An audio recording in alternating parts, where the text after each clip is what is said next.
جب بیوی اپنے شوہر کی یہ 5 حساس باتیں باہر بتانے لگے تو پھر سمجھ لینا کہ وہ جلد از جلد تباہ ہونے والی ہے، وہ گھر بھی برباد ہونے والا ہے اور رونا اس عورت کا مقدر بننے والا ہے۔ بسم اللہ الرحمن الرحیم۔ السلام علیکم ورحمۃ اللہ وبرکاتہ۔ میری پیاری بہنوں، آج کا بیان بہت ہی خاص ہونے والا ہے، کیونکہ آج ہم اس بیوی کے بارے میں، اس عورت کے بارے میں بات کریں گے جو اپنے شوہر کی راز کی باتیں باہر جا کر کسی غیر مرد کو بتاتی ہے یا پھر کسی غیر عورت کو سناتی ہے۔ وہ باتیں، وہ راز جو ایک شوہر اور بیوی کے درمیان میں امانت ہوتے ہیں، جب بیوی اپنے شوہر کی وہی باتیں دوسروں تک، باہر والوں تک، اپنی سہیلیوں تک پہنچاتی ہے تو پھر جانتی ہو رشتوں میں کس طرح زہر گھل جاتا ہے، پھر کس طرح قیامت ٹوٹتی ہے۔ آج میں ایک ایسی عورت کا واقعہ سناؤں گی جو اپنے شوہر کی باتوں کو، اپنے شوہر کے رازوں کو باہر لے جا کر اپنی سہیلیوں کو، اپنی دوستوں کو اور غیر محرم مردوں کو غیبت کے طور پر سناتی تھی۔ پھر اس بیوی کے ساتھ ایسا کیا ہوا کہ جس نے بھی سنا وہ توبہ توبہ کرنے لگا، وہ اس سے عبرت حاصل کرنے لگا۔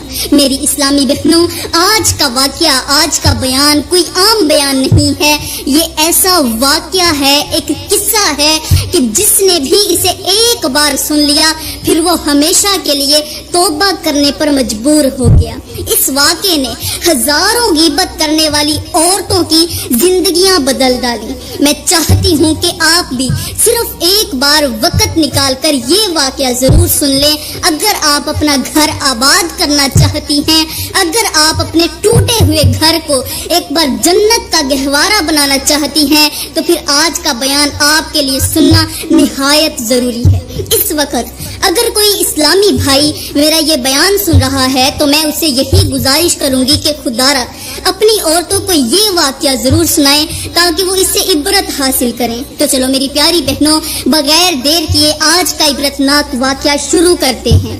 کہتے ہیں کہ ایک بادشاہ کے محل کے نزدیک ایک خوبصورت عورت رہتی تھی۔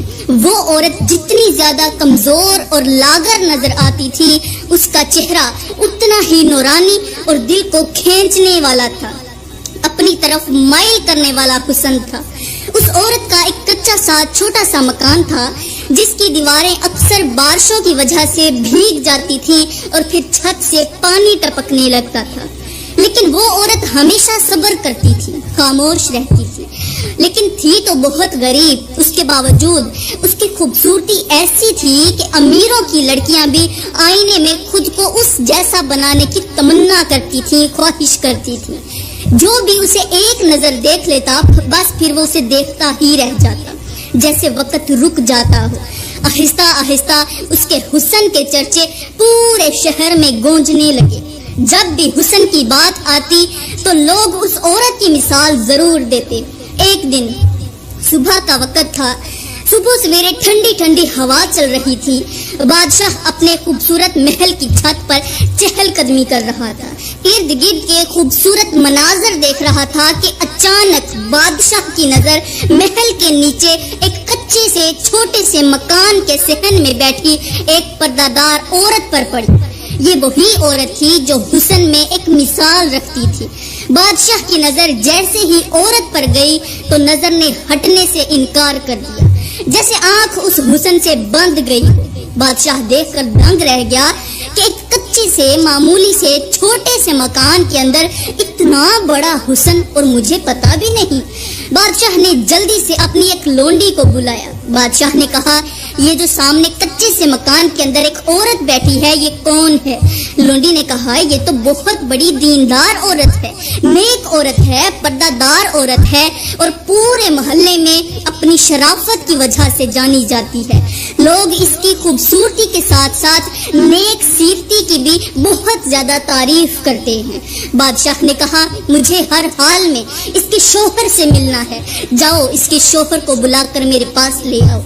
اب وزیر وہاں سے جلدی سے گیا اور اس کے شوہر کو بلانے کے لیے عورت کے ایک کچے سے مکان پر پہنچ کر وزیر نے پوچھا کہ اے عورت تمہارا شوہر کہاں ہے؟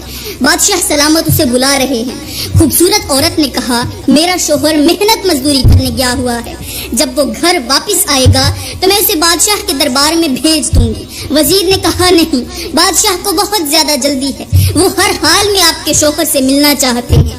خیر وزیر نے بڑی ہمت اور کوشش کے ساتھ بھاگ دوڑ کرنے کے بعد اس خوبصورت عورت کے شوہر کو لے کر بادشاہ کے دربار میں حاضر کر دیا۔ بادشاہ نے کہا اے شخص بتا وہ عورت کون سی ہے جو تیرے گھر کے صحن میں بیٹھی تھی؟ غریب شخص نے کہا جی بادشاہ سلامت وہ عورت میری بیوی ہے۔ بادشاہ نے کہا میں تیری بیوی کو خریدنا چاہتا ہوں، تیری بیوی کی آنکھیں بہت نشیلی ہیں، تیری بیوی کا حسن مجھے بھا گیا ہے، جتنا پیسہ مانگنا چاہتے ہو مانگ لو، لیکن میں نے ہر حال میں تیری بیوی کو خریدنا ہی خریدنا ہے۔ بادشاہ کی یہ بات سن کر غریب شخص کی ٹانگیں کانپنے لگی، اس کا دل تیزی سے دھڑکنے لگا۔ اس نے کانپتے ہوئے کہا بادشاہ سلامت میں گھر جا کر بیوی سے مشورہ کرنے کے بعد آپ کو بتا دیتا ہوں۔ یہ کہتے ہوئے بادشاہ کے گھر سے وہ جو غریب شخص تھا وہاں سے واپس چلا گیا۔ جب وہ چارپائی کے اوپر پریشان حال بیٹھا ہوا تھا تو اس کی بیوی نے پوچھ ہی لیا کہ اے میرے سردار، اے میرے سر کے تاج، آخر کس چیز نے آپ کو اس قدر پریشان کیا ہوا ہے؟ آپ مجھے اپنی پریشانی کیوں نہیں بتا دیتے؟ اور ویسے بھی بادشاہ کے سپاہی آپ کو لینے کے لیے آئے ہوئے تھے، وہ کیا کہتے تھے؟ شوہر نے کہا اے میری نیک بیوی، بادشاہ نے آپ کو دیکھ لیا ہے، آپ کا حسن اور آپ کی خوبصورتی دیکھ لی ہے، اس نے آپ کو پسند کر لیا ہے، لہٰذا وہ اب آپ کو حاصل بھی کرنا چاہتا ہے۔ کہتا ہے میں نے ہر حال میں آپ کی بیوی سے شادی کرنی ہے، اپنی بیوی کو مجھے بیچ دو، جتنا پیسہ لینا ہے مجھ سے لے لو۔ پھر وہ عورت یہ بات سنتے ہی اچانک چونک گئی، کہنے لگی اگر یہی صورتحال ہے تو ہمیں جلد از جلد اس گھر سے نکل جانا چاہیے، بغیر دیر کیے یہاں سے نکل جائیں۔ میری اسلامی بہنوں پھر کچھ یوں ہوا کہ رات کے دوسرے پہر دونوں نے چھوٹے سے مکان کے اندر سے کھانے پینے کا ساز و سامان اٹھایا اور گھوڑے کے اوپر سوار ہو کر گھر سے باہر نکل گئے۔ رات کے دوسرے پہر بھاگتے بھاگتے ان کا ایک قبرستان کے قریب سے گزر ہوا۔ یہ دونوں قبرستان کے قریب تھوڑی دیر کے لیے رک گئے۔ جیسے ہی رکے تو اچانک قبرستان کے اندر سے رونے اور چیخنے کی آواز آنے لگی۔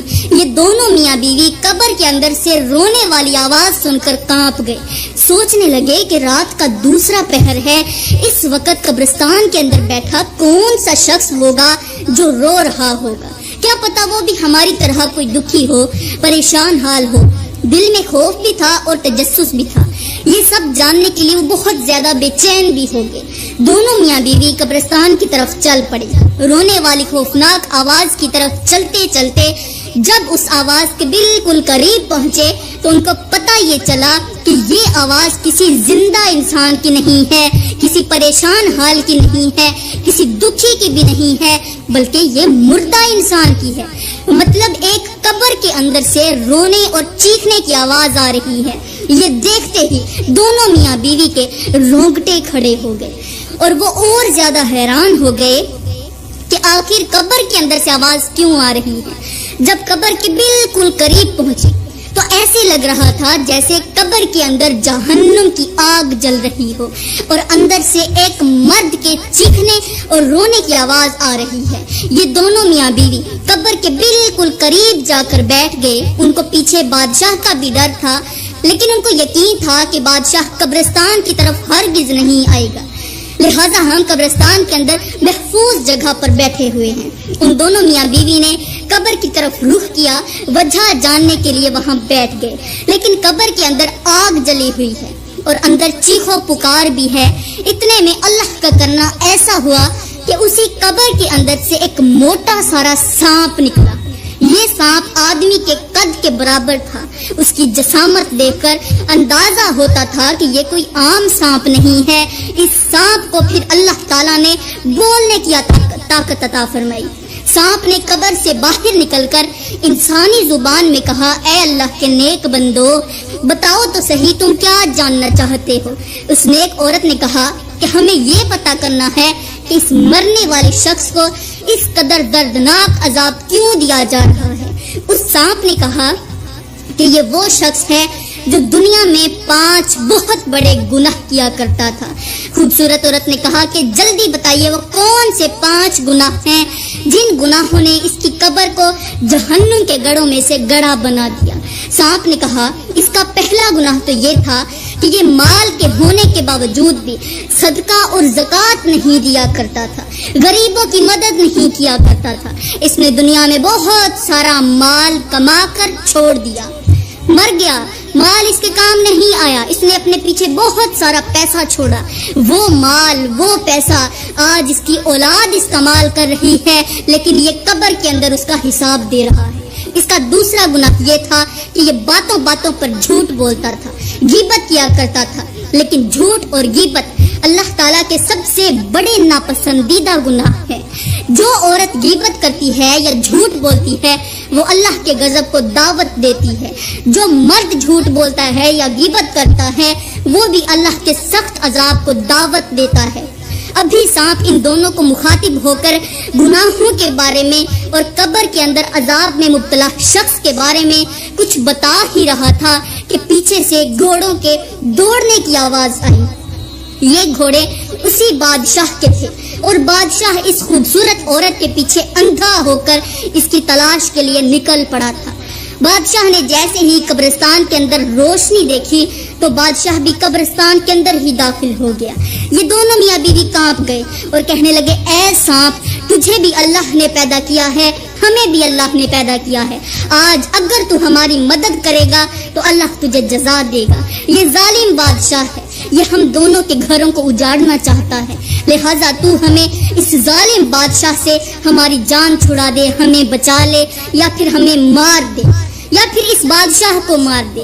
سانپ نے تھوڑی دیر کے لیے آسمان کی طرف دیکھا، پھر دونوں کو مخاطب کرتے ہوئے کہا تم گھبراؤ نہیں اور یہاں سے بھاگنے کی کوشش مت کرنا، یہیں بیٹھے رہو، ظالم بادشاہ کو آنے دو، پھر جو ہوگا دیکھ لینا۔ یہ کہتے ہوئے سانپ ایک بار پھر سے قبر کے اندر داخل ہو گیا اور ایک بار پھر سے اس مرے ہوئے آدمی کی چیخیں نکلنا شروع ہو گئی۔